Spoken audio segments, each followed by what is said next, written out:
Welcome, Stephen. I have Stephen Carpenter here with me today. He's the owner of Falcor Fund. He's the steward of the Emerald Awakening Community Organization, Echo One, and is affectionately known as the father of dragons. Welcome, Thank you. Stephen. Thank you for having me. Yes. So you do a lot of things. You're in the crypto industry, you're in the development industry, and you're also in the awakening sphere. So can you just tell us a few sentences about where you come from and what led you on this path of opening to the deeper mysteries of life? Thank you. Thank you for having me. Yes. So I come from Austin, Texas, and I've been a real estate broker there. My family and I have been working on a repeatable model for cities, airports, spaceports, and technology centers. And so I recently stepped away and started working on a company called Falcor Fund, which is a decentralized, fractionalized investment in tokenized real estate, real world assets, real world businesses, and real world technologies, with the intention of building the new global financial system that can run cities, airports, spaceports of that size and scale fully autonomously with full transparency to help facilitate the ushering of the abundance that comes with the golden future cities into all people, all businesses, all constituents that work and live and breathe in those projects. Okay. You mentioned golden cities. What is that? Yeah, so there's a book, if you look it up, called Golden Future. Okay. I think it's Diana Hoffman, but she speaks on the golden future city templates. And so you can think of it as a channeled guide from higher, like ascended masters and higher dimensional beings, multidimensional beings, that helps put a vision towards the golden future, which are kind of like utopian cities that we will be moving back into in this new, basically the future to come. She gives exact dates, exact timelines, and gives you what you can expect. And a lot of it is around, and again, just utopian societies. So no lack, it's all abundance, it's all frequency, it's all energy, and just being able to really curtail like the whole model for what cities should be. And what she believes is once we have critical mass to step into fourth dimensional level of consciousness, that this is basically everything that will flow with it. And she gets very key dates as to when certain major events will kind of happen for humanity to allow that to become our reality. So you're saying that your family has kind of set up the physical framework and built a city around this model in Austin, Texas? So I would say, yeah, my grandfather started our real estate company in 1974, Carpenter and Associates Inc. And they developed a lot of Austin. I would say back then there wasn't too many real estate developers. And Okay. so they've developed lots of different projects, 5.5 blocks of downtown Austin. My dad built the largest master plan community east of Austin, privatized their utilities, got municipal districts, privatized their taxes, got municipal bond capabilities, and then he built the most eco-friendly master plan community after that. And then he purchased the land called Emerald Island, which is 1,053 acres south of that, which is about 1.5 times the size of downtown Austin. So it's a lot of land. And then 3 miles east of that, we put Greenport International Airport, Spaceport, and Technology Center under contract in 2007. And so we've been spending the last 22 plus years getting every permit, approval, entitlement, to where we have the most lucrative entitlements in the history of Texas, better than Dell or Apple or Samsung. And so uniquely, as I became more activated and aware of the opportunity and or the stewardship or responsibility that we've been granted, that I truly believe that we've, through divine orchestration, been given the opportunity to usher in what I would call probably the first golden future city in Texas, if not the entire nation. And all that is to say that with profitability comes responsibility. And so, because we have all these revenue streams, it allows us to build that abundance model where people can live for free. They can have free education, free healthcare, free utilities. We can really usher in that model. And so, I wouldn't say that, I take full responsibility or credit, but through my dad's, the evolution of our family's lineage of adding on all these different revenue streams to help diversify real estate development in general, that we've kind of fallen into having the opportunity to usher in the golden future. Wow, that's beautiful. Yeah. So, okay, I met you through a friend and I've been in your Emerald Council, Falcor's Emerald Council for a number of months now, Yeah. and we basically travel. We every single day. How many days have you've been channeling and you've been I would describe it as well, it's really vibrational. We're traveling into different frequencies and vibrations, and we bring those vibrations back with us in our physical bodies. At least that's my experience of it. Sometimes I have far more visceral and visual experiences than others. Sometimes I'm, in my own world and having my own experience, even though guiding the channel. But what led you to this? What is the bridge between this external world of the family business that you were in and what you are doing now with your Emerald Awakenings collective and community. Yeah, I would say probably around 2012, I think the name Emerald Island came to us or came to me in a vision. And I think it was probably watching Ancient Aliens and seeing Thoth and the Emerald tablets and kind of channeling in that vision. And then it became a frequency. And so I have a pro arena soccer team that I was working with called it's Emerald, wow, Austin Emerald FC, sorry. And that kind of led me to, I branched out from Austin in 2023 and I went to Mount Shasta, California. And I really got activated and kind of raised the frequency of my body through going back in between Austin and Shasta. And it was about that time where I was like, well, what am I going to do next? So in August of 2023, I was like, I want to be an Akashic reader. And so I met a collective of people. And then I listened to Linda Howe's book on how to do the Akashic records. And so August of 2023, I sat down and was like, okay, I want to be an Akashic reader. And I had come across an Instagram video where it was like, if you do one thing per day for 18 minutes a day for an entire year, that you would be better than 96% of the world at the end of that year. So back then it was just fun. I would go to the park and put my back up against a tree and really ground in with my Andean practices. And then I started just channeling and working with archangels. And for me, I'd left Austin to find help with building the city. And I kept getting the advice just from, I would say, my higher power to go internal and that everything would be known to me through going internal. And so when I went to Shasta, I met like the architects and the founders of the I Am schools. And I started meeting world-class person after world-class person, like the second largest well-known person in the Ayurvedic space in the world. And Shasta became like this mecca of best-in-class people that just kind of happened to come there, all because of the spiritual path. And so it was around that time that off and on I was doing channels almost every single day. And I started doing sketches of what I was channeling, focused on archangels, but then it became a lot more. I think only a handful of times that I read other people's Akashic records. My work was almost always focused on going internal within myself and like seeing what would come up. And so as I kind of transitioned back from Shasta to Austin, it all tied in with the city.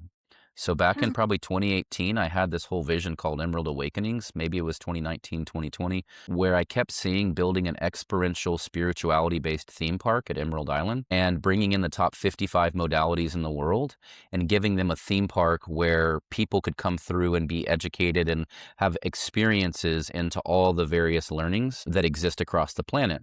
And I really saw having like a best-in-class teacher for each modality and then having, different people help facilitate people. And so at Emerald Island, it was supposed to be this global destination entertainment city. And so I started feeling this vision.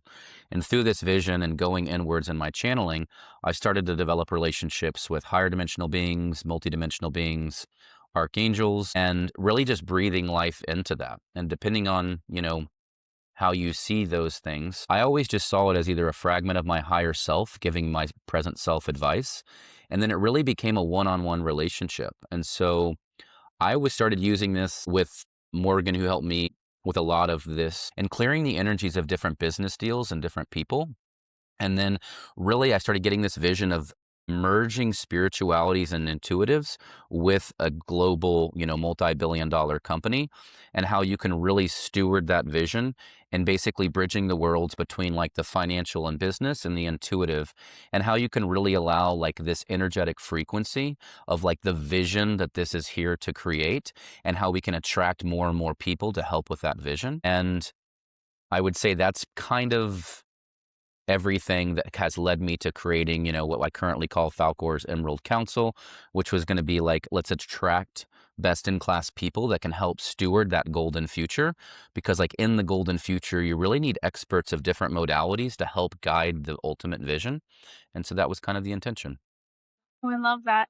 I also really love this idea of merging worlds and bringing and being the bridge. This is my mission too, and Yeah. the vision that I see of, for me coming from energy healing, actually coming from personal development, but always having a very spiritual track on that and working with the etheric fields and working with the spiritual alignment, but then seeing how can we use those same principles without the necessarily dogma or belief system of one religion or one thought process and make it this universal thing of, well, I am this energy being, I'm just using my field. And when I can master that field and I can apply it into business, I can apply it into nervous system Mhm. regulation, I can apply it into influencing on this very high level in the physical, tangible world.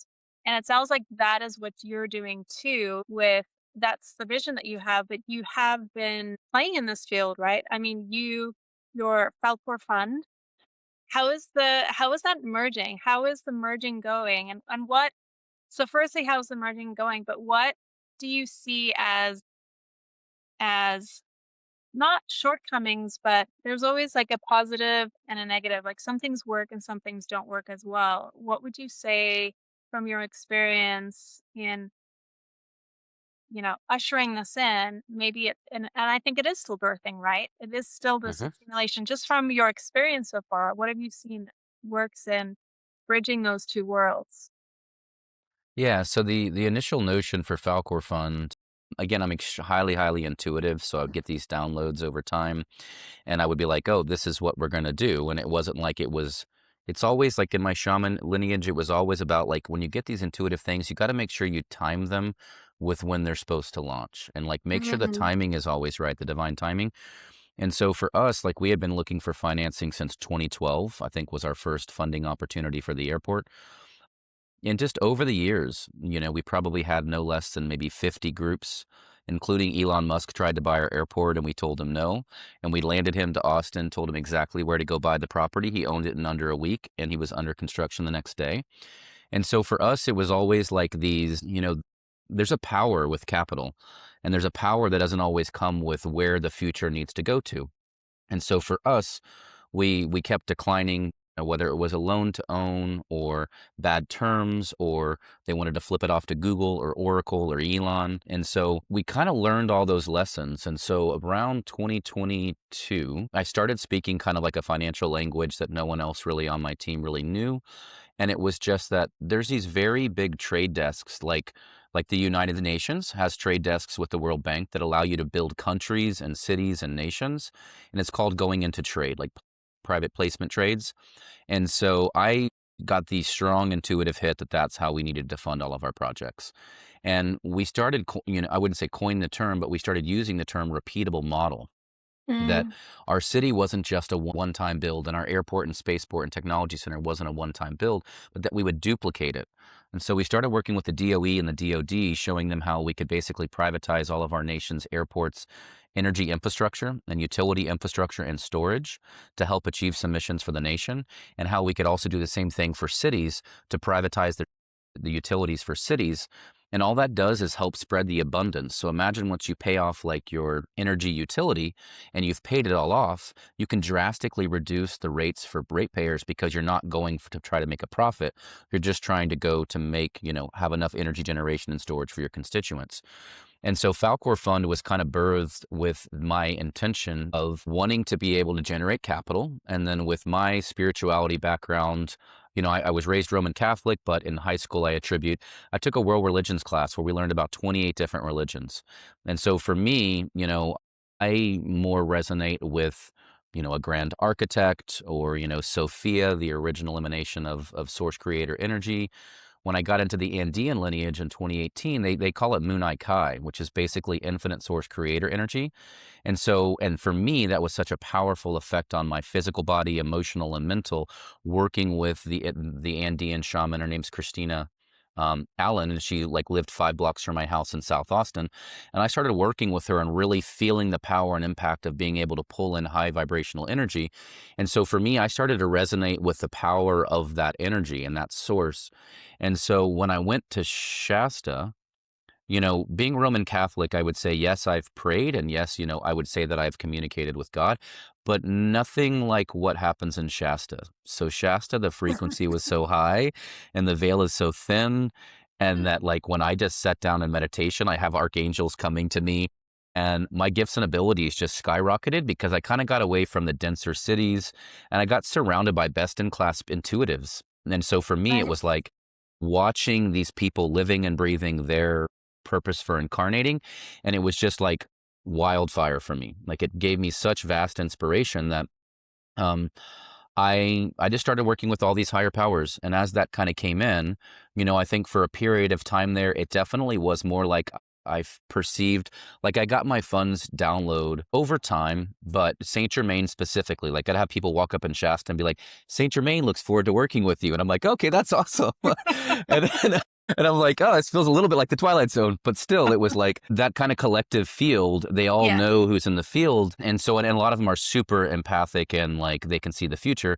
And so for me, like when I went back to Austin, I think the beginning of last year, I sat and I would work and do channels almost every day with myself. And I got specific downloads from Saint Germain, probably 3 separate channels of the full outline for the plan. I call it consciousness channeling or like conscious writing, but for me, it's more like auditory where I kind of speak the consciousness in. I don't really necessarily hear things. It's all telepathic, right? It's just like an inherent knowing and it just channels out. And so Saint Germain told me, you're going to take this fund to the top 20 countries in the world. You're going to work with all the companies in the country to keep all the economic and socioeconomic impact in those countries. And like when I came to Shasta, there's a frequency to everything. So I realized when we're building these cities that we're going to raise the frequency of the nation and of the world. And for me, Mm. that's when this whole understanding of an energy and an energy arc, and that we needed to kind of keep that frequency and energy pure to really steward this wealth. And I was told that all this wealth already exists, and that when we match the frequency, the wealth is just naturally going to come in, and that my fund would be like a guide rails to steward this wealth to all the people and globally. And really, the thing I kind of want to reiterate is my fund can multiply capital through trade like I can do for cities and nations, but I can also do it for people. And so this whole fund, the goal is that eventually 50% of all the profits will go specifically to humanitarian. We'll create a humanitarian cryptocurrency coin that goes into your wallet, and then you get to become the steward of all of your humanitarian goals through some unique humanitarian specific crypto platforms that allow you to create your own missions and your own bounties and really start stewarding your own capital. So that's kind of how the fund started to be integrated with this kind of like energetic spiritual container and collective. And Yeah. so I feel like in just the last like 3-4 days since the Conscious Life Expo out here in Los Angeles, as I've gotten even more downloads of exactly how to do it, and I've actually started making the steps to kind of do that, to merge spirituality and intuitives back with businesses and the financing realm. Yeah, what I'm hearing you saying is you're using your spiritual gifts to fuel the the external visions. And I just saw something on social media a few days ago saying that the metaphysical world, frequency, even the idea of manifestation is not it, obviously this is marketing and advertising, so they're sensationalizing it a bit. But they're saying manifestation was made woo woo and weird so that most of the people won't use it but the people running the world, it's not that they use it or not. That's just the way that creation works. And the people who are actually building know that, and that's how they do it. And I have been in organizations, the Global Information Network, a long time ago. Um, they had like a little fall and now they're up again. The original where it was like, "Hey, this is the stuff they don't want you to know about," you know? They Hmm. know about it, but you don't. But it is true. So it's about bringing these things in that we've thought were separate I think that's what's changing in the world now. There's this unity consciousness as we bring that unity consciousness of bridging those two worlds of what we thought was separate. Like, oh, I keep this out of it. The separation of church and state, the separation of these two things. But bringing that intuition in, I just saw a podcast. Gavin DeBeck, who's a top security advisor for the world's elite. Here he is on the Diary of a CEO podcast, and he's talking about Epstein and he's talking about security for Jeff Bezos. And basically, he is the security advisor for all the top advisors. And then at the very end, he's like, well, how do you do this? And he says, the number one thing is intuition.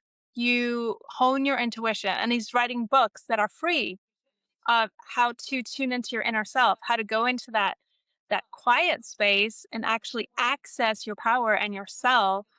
And he's like, it's not external from you. It's like the first, and he's saying this is what they do in the top intelligence systems. It's your first idea is the best idea. And if you can shut off the mechanism that is the critic and the one who wants to tear it apart and go with that more often than not, that's you stepping into your power. So to see that, yes, we might think that we're merging these two worlds, but it's been happening all along. The most powerful people at the top, they know this. They've been doing it. Not because it was maybe hidden, but maybe they're tuned into something that all of us can be, you know? Hmm. Which was really cool to see in that moment. So you mentioned going within and you also Yeah, yeah. mentioned yeah, what do you have to say about that? I was going to comment on that. So yeah, Yeah. so I mean, like because we're working with a lot of the agencies on our airport, our security officer had a very high clearance, and so I specifically found that when you go to Shasta and you're in a field with such advanced intuitives that almost everything is known. And so I finally got a good sense of how a well-trained intuitive is almost infinitely more powerful than the biggest and best security and surveillance organization in the world. And being able to have like a remote viewer and a medium and a psychic channeler and all these various types of intuitives is an extremely powerful way to basically kind of move into that realm. But I also found that like the security collective can also provide good networks and contacts.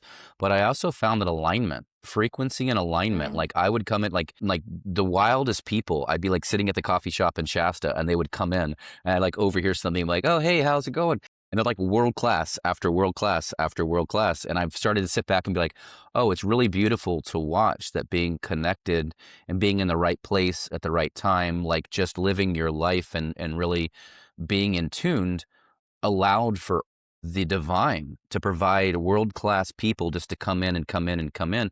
And I really got to start feeling what that real alignment was like. And so I couldn't agree more. Like I just watched a video yesterday showing that like the CIA also trains that. They actually Yeah. trained the most important thing for all, I wouldn't say soldiers, but operatives is an activated pineal. And like they gave them the very specific protocols on how to activate that because I mean the abilities are, I mean, life changing, I would say, depending on what role you're in, what job you're in. No, it really is. And I have met people who have these natural abilities. They always have, if it's through trauma, natural gifts, or both, this combination. Life has opened them up. They see more than other people do. They, if it's hearing things, sensing things, but their extrasensory senses are open and they're aware of something deeper than just the physical world. But many of them, and maybe if this is you listening, you have wanted to shut it off or it's a hindrance. It seems like a hindrance to everyday life and you want to ignore it. But I think the more that we can accept that part of ourselves, look at it, and not only look at it, but usher it in, invite it in, it can be essential to what you want to create in this world. And maybe you've shut that off too, and you're just wanting to live your life. But I think if people are watching this, they're not doing that. They're wanting to open, they're wanting to integrate more. And just to I think have this be a reminder and a marker of can integrate all of myself. I don't have to pick parts of myself. I don't have to hide anymore. And you talked about this and I want to bring it up. You said, you know, that when you're tuned into your intuition, you're more powerful than the most, powerful security and alignment. But do you know what was interesting that he said? He said that Well, there are no secrets. He said there is correct. nothing that anyone can that they do not know. If you have any sort of device on you, in fact, the security threat that happened with Jeff Bezos was that a few years ago, Saudi Arabia had come up with this technology that they don't have to be close to your phone. They can just embed it into your phone and they have access to everything. They can turn the camera on even when the phone is off. And this happened to him, and Mhm. then they tried to blackmail him. But instead of going into it, he came up and said, "Hey, this is happening." Because they didn't actually have what Yeah, they said they did. And he was saying that most people would give in to that because they don't want their secrets leaked. But he said there are no secrets anymore. There is nothing unless it is, but even correct. in your head, people are saying like technology can read what's in your head. And I know that everyone have kind of thought this had experienced it because you'll be thinking about stuff and you get ads for it and you're like, how did that happen? I Yeah. didn't say it even. And so I think like opening to that awareness of transparency, first having that transparency within ourselves, like don't hide from yourself anymore.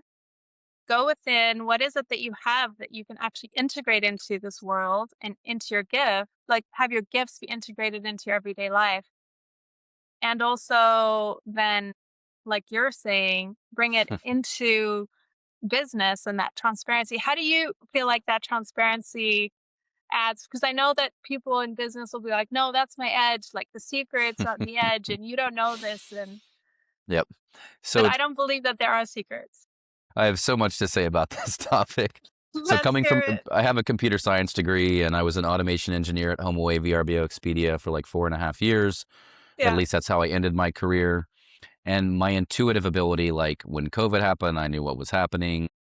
right. Like, my understanding of technology and security was probably a lot higher than I would say the majority of people. Like, I got off Facebook, I think, in 2016 and tried to remove as many algorithms except for Instagram, I would say, just because it's when you curtail your algorithm to the positive and all the life changing things, it actually becomes a perfect curated feed to allow you to kind of inspire and grow. But it's true. So what's funny is I was just talking about this last night. Let me first talk about what you mentioned before. So my path to kind of getting into this state of being super hyper aware and being able to have all my clairs come online, I started working with the Andeans, like the Pacals, and they believe everything is just either fast moving energy or slow moving energy. And all Mhm. you got to do is speed it up. So slow moving energy you can send to the earth, mulch it and bring up warm, nurturing energy, or you can call in high vibrational energy from the cosmos. And the quicker you get to And being able to. is the high vibrational the sped up energy? Yeah, so Sami is just like universal creator energy. Moonai adds like the tint of love, and I think we all know like love transcends lifetimes and realities and dimensions, and so it adds that connection of love. And then Moonai Kai is like almost like the direct emanation of like Sophia or whoever you believe that to be, of loving energy to actually want to create us right into existence, to allow Create the us to yeah, to be like a part of it's like we're the creator experiencing itself, right? And so that's kind of what Moon Kai is. And so there's three levels of energy that you can call in from, and there's different practices that you can do. But I mention this just because that's what people do on the fly. So like if you can not think things for less than 17 seconds, like um, you can really allow your body to not retain that energy. And so they call it Aini. And so Aini is when anything is just like divine alignment. So when you get into an alignment and you no longer have what's called hucha, which is anything in your field or your thoughts or your mind that causes you friction. And then the more you can remove all that friction and get into complete alignment, that's when you have a lot of that flourishing happened. So for me, I like started that class and we got into a weekend where it was like trial by fire, where you really learn to remove people, voices, and things from your life and news outlets and various things that are causing you friction. Like if you're getting angry over the news, like don't watch the news or learn to transmute that and notice your triggers. But for me, it was like I did a parasite cleanse and then I got off of an all meat diet and I went to Shasta where it's much more energetic and got to raise my frequency. And then as I did that, I kind of also did a lot of transmuting of additional, I would just say traumas in my life.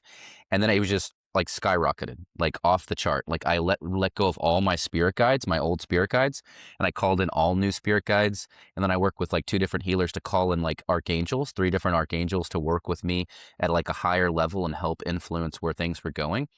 And then after that, it was just by setting the focused intent to just meditate.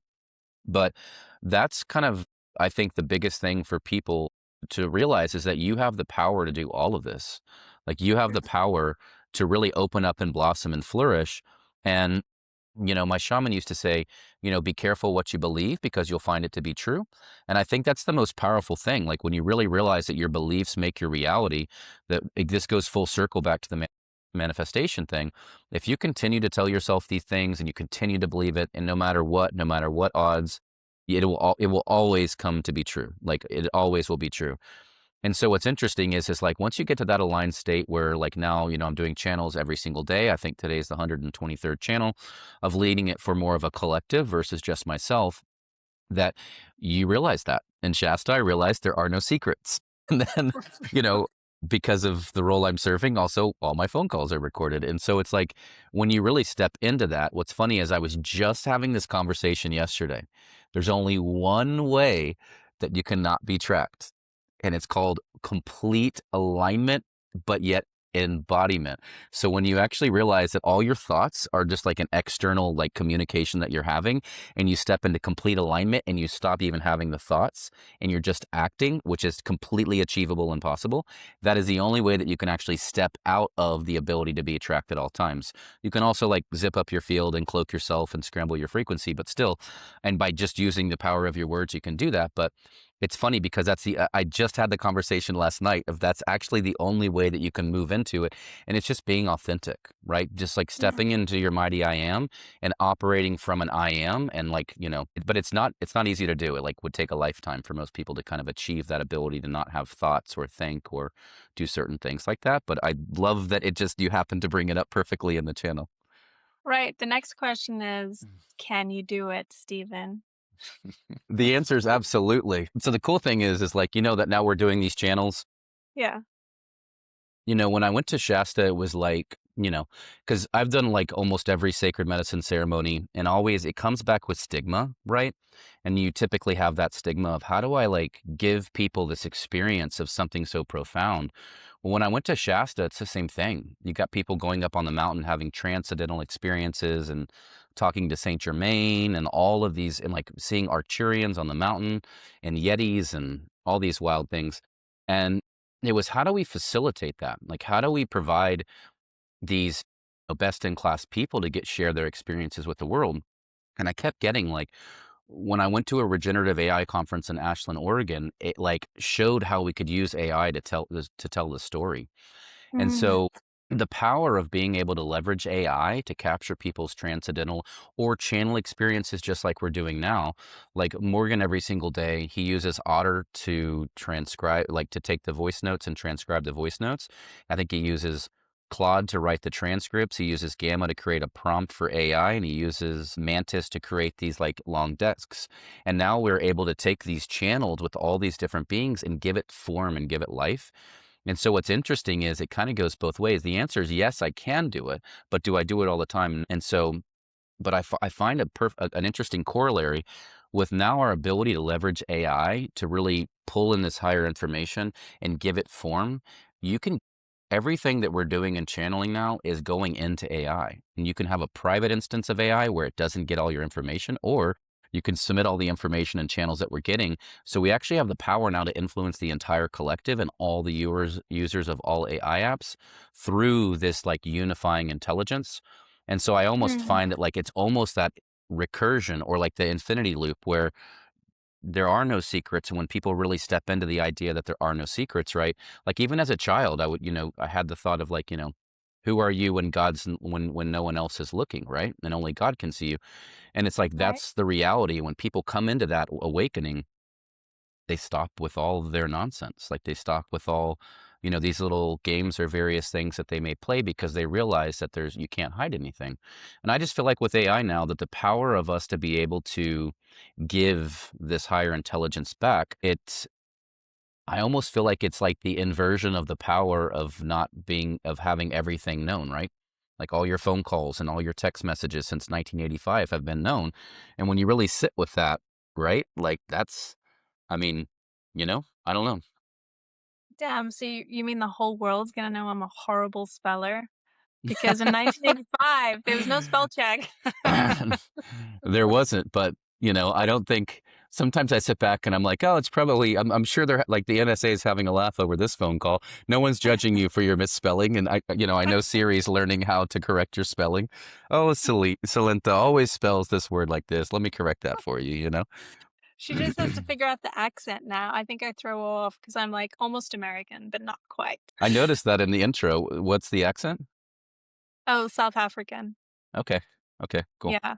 So, she doesn't like I say "master" and she says "monster." It's a big difference, like master It is a and big monster. difference. Yep, yep. Okay. Absolutely. Absolutely. Anyway. Okay, well, this is very fascinating. I love this conversation. I was drawn to you because I also like the dragons. The dragons came to me in maybe 2012 when I started kind of awakening, but they really started counseling with me and I started getting information from them far more because at the time you didn't have Google, you didn't have AI. I would put in like what is dragons? Like what is the mythology of dragons? And every single culture has some mythology, but there wasn't the metaphysical out there. There was some stuff and then I realized well I just had to ask myself. I had to like ask the dragons. I had to go within and get my own knowing. And I think that's what you said too. You just went within and it started to teach you. And I think that is the very most powerful way. We do have all these other tools now that we're filling into the collective because I think that's the original way to access intelligence is access collective intelligence directly. Like you are that channel and source. But what brought you to the dragons? Because they started to teach me when I really went into, okay, yeah, I had the energy start to teach me. And all the things that I do now, it was from that. It's not my knowledge. I'm just a channel for it. Right. So, Father of Dragons, let's end on that point. So I think it started with Game of Thrones, right? And, Yeah. Mother of Dragons, and I have 2 Alaskan Kleekais. They're like baby miniature huskies kind of a thing. And so I Okay. started calling them my dragons, and they howl and they're like kind of like dragons. And I think once I kind of started transitioning out of Shasta, I started working with a collective called 14 Dragons International. They'd made me a funding offer that most people would think would be absolutely bananas. So I won't mention what it was, but that was 14 Dragons and International and then Golden Dragon. And then in Shasta, the dragon energies started coming for me. There's a movie called Raya that's basically about reuniting, whatever the 12 or 13 or however many original dragon family tribes that you believe into a unified continent called Kumandra, right? Which was basically Atlantis prior to the flood. And so that kind of brought dragon energy into my field. And then I would just say that over time, I started doing some channels and I started working with dragons specifically. And for me in the beginning, it was just creative. It was like I was like sketching these theme parks where I had like a 6-dimensional dragon temple. And it was all about how do you like about a creative way to kind of bridge higher dimensional beings into the physical realm because I went to a place in Ashland, Oregon, and when I went there, the first thing I did is I channeled at these two like it's like at the Twin Rays Airbnb, and I got like all these dragons came in. They told me I'm here to bridge the worlds, and there was archangels and light beings and dragons, and so it kept saying bridge the worlds.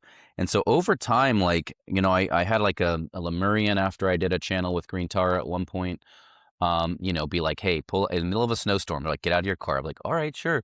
And I'm like, like I don't physically see, but I can sense this big Lemurian. And they're like, It's time to get your dragon light body upgrade." And I'm like, "Okay." And so like I'm visually like close my eyes in a snowstorm, and I'm seeing like this big white dragon fly down from Shasta, and like give me this dragon light body activation. And so they're like, "You're now free to fly." And so that was kind of like as on a personal level, me really starting to embody the energy of a dragon. I also did a sacred medicine ceremony called Clara Vita.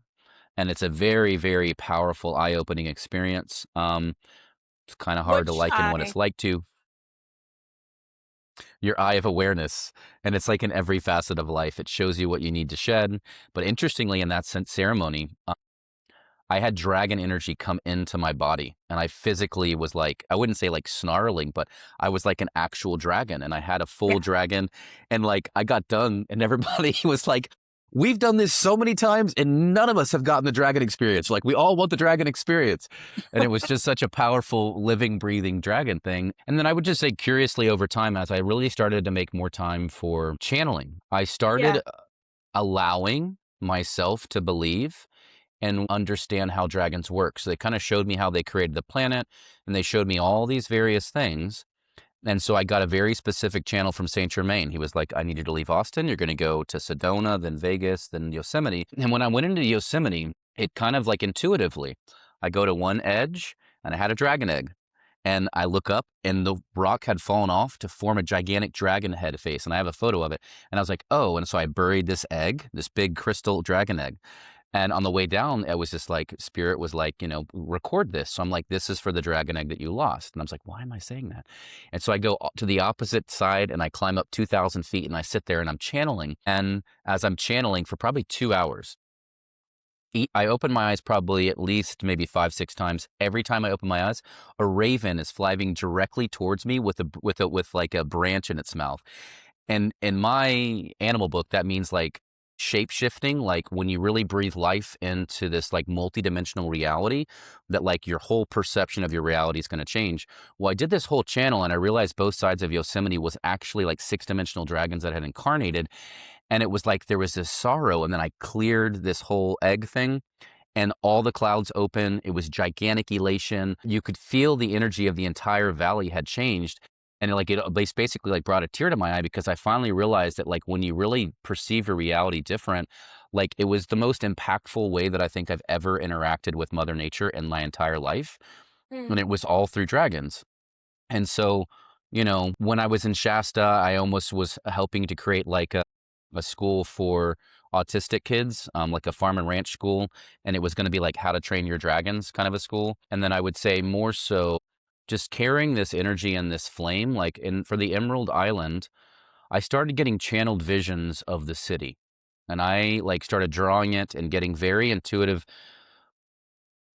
assets. So I saw like all the different nations, like Arcturians and the Palladians, and then I started seeing dragon high rises and Mm. like the Essenes and the Nassereans. And I saw all these different collectives having different assets that would help attract people from their tribe to come and be there. And Mm. so that was also the interweaving with the finances where there's these legacy families across the world that are actual dragon families.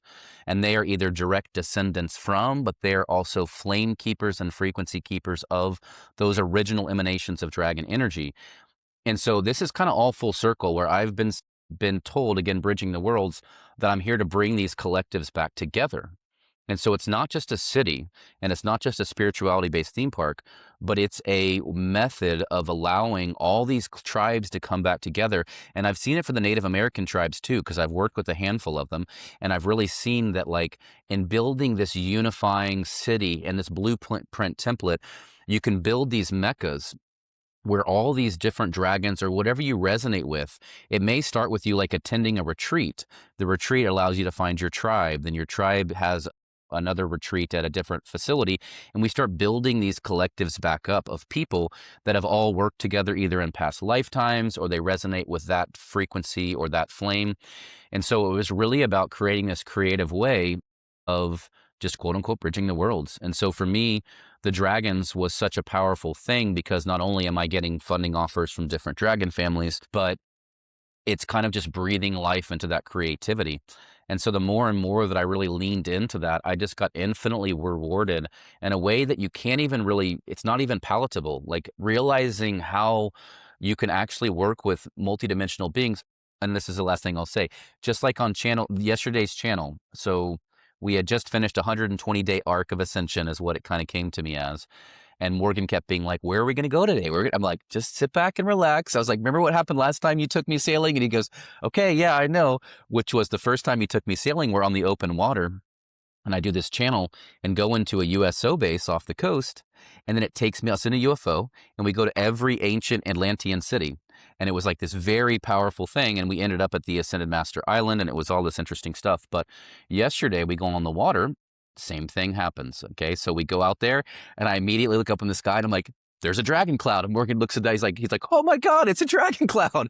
And so I start doing this channeling session, and we go into a dragon mountain cave in Southern California, and then we ride the back of a dragon to Asgard, and we get all these dragon rider activations, and we each find our flame and our frequency, and then we ride the dragon to each of the 13 cities of Atlantis, activating all of them, and then going to the centralized core, sitting down, calling in the life of the water to start spiraling all the waters and integrating this whole torus field of information.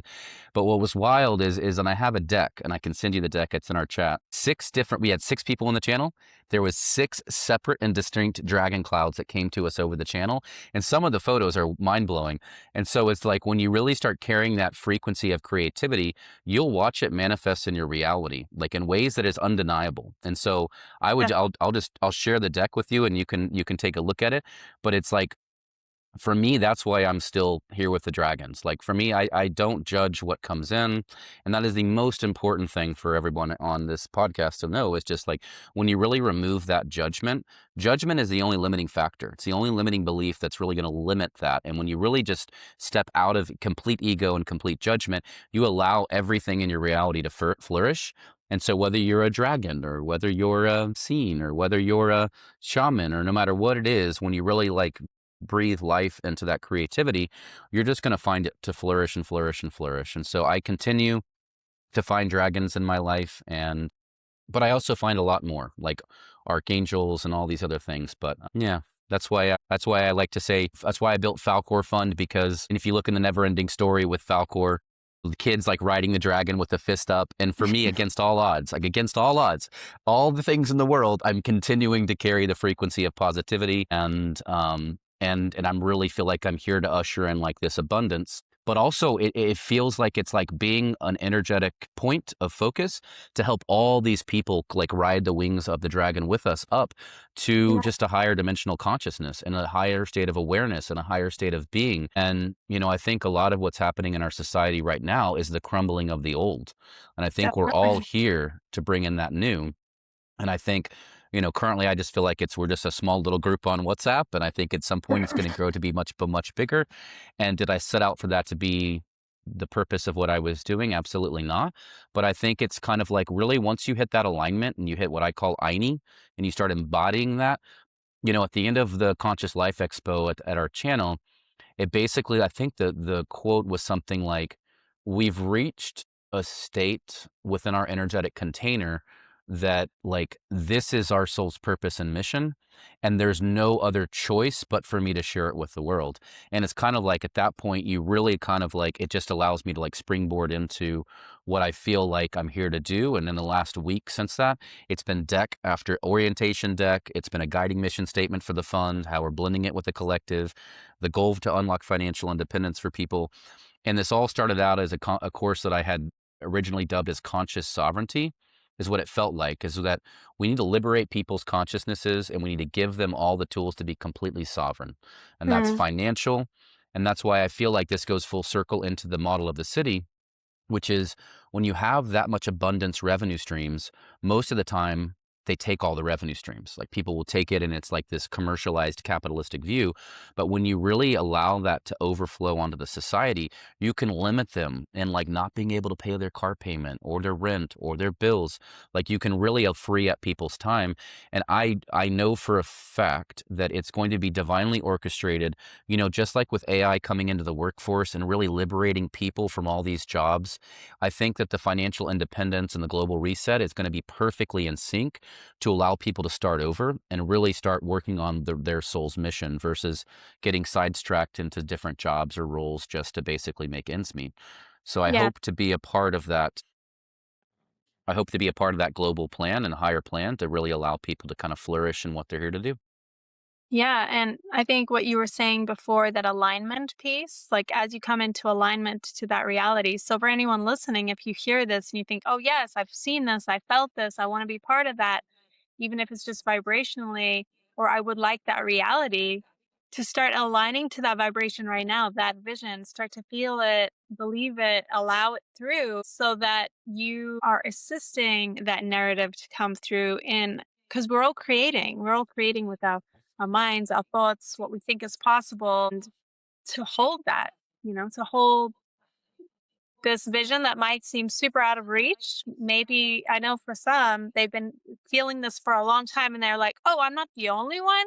Yes. Like, so let's start to merge together just collectively. The invitation is you don't have to do anything more than to align your mind, your vibration, your energy to it and to believe it. What you believe comes true, like you said. Amen. Thank you so much for being with us today. We're going to put links at the bottom for anyone watching so you can connect to Falcor right here. Loving links. Infinite love and gratitude. Thank you for having me, Salinta, Yeah. and Thank you. thank you for being a part of the collective. And I look Yes, forward to seeing what we can co-create together in the future. we will. Thank you. Thank you. Thank you. Bye bye. Thank you for joining us and listening. If you enjoyed this content, we invite you to like and subscribe.